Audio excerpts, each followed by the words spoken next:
People now are mean because they can make fun of you. It's just very nice to know that no one has to do that because of the care that they've given me.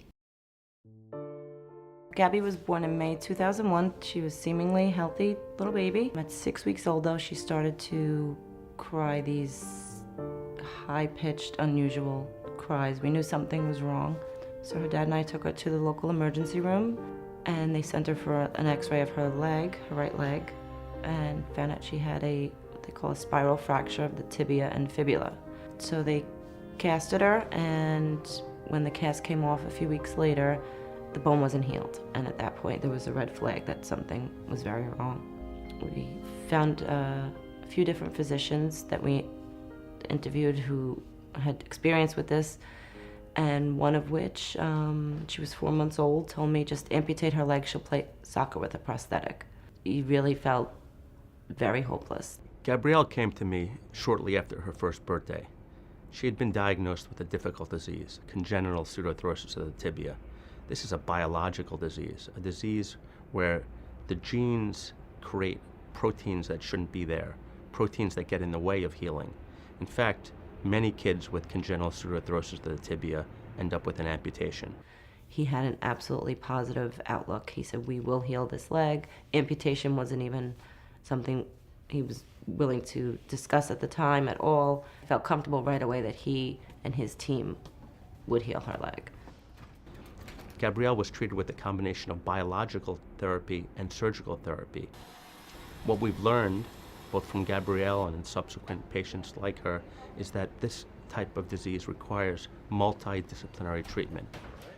This disorder is one in which bones don't heal well after they fracture, no matter what the surgeon does. So there's been increasing research on looking at the proteins and the cells of the bone, trying to understand what causes problems. We treated her with a group of compounds called bone morphogenetic proteins. These are proteins that allow bone to heal in areas, in places, in situations that would otherwise not happen. And so far, it seems to be going well in terms of healing better and reducing her pain and allowing her to move around. And went on to a complete and rapid healing of her congenital pseudarthrosis of the tibia. He was looking at her quality of life overall, that he saw a whole person. He didn't just see a leg that's broken, let's try to fix it, or let's amputate it. He really was looking at the whole person. And that, to me, was very important. One of the really fun things about pediatric orthopedic surgery is you get to take care of children throughout a lifetime and get to know these great kids and great families in depth. Kids with congenital pseudarthrosis of the tibia, even when they go on to full healing, still have problems with alignment, with length of the limb, things that can cause functional problems and things that often require intervention. The level of expertise, of course, is important, but the compassion, the bedside manner, the genuine concern for your child makes a world of difference. The nursing care that we've experienced over the years is phenomenal. It was definitely inspiring to me, which is why I went to nursing school and became a nurse, because I wanted to deliver the level of care and compassion to other people that was given to my daughter. You know, they never forget you, and it's always nice because they know your name and you don't go in there and they say like, oh, what's your name again? They know you and you feel like very comfortable with them.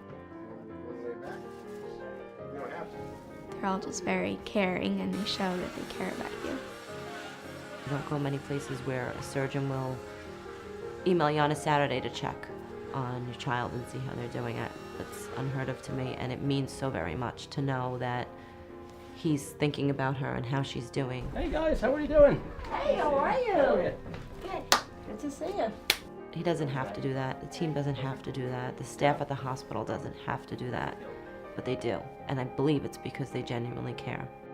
I'm thrilled to see Gabrielle's x-rays now, 10 years later, showing great healing. I'm so happy to see that her legs are growing straight, leg lengths are near equal, and mostly it's so satisfying seeing her active, healthy lifestyle. Because of the help I've gotten, I've been able to rock climb and swim and bike ride and walk normally and, do everything that a 12-year-old does. We're probably not done. There's probably some things up the road, but with the combination of treatment modalities that we can offer at this institution, I think we're going to be able to stay one step ahead of this difficult disease.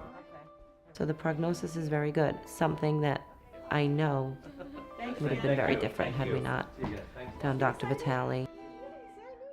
And how grateful we are to Dr. Vitale and his team and New York-Presbyterian.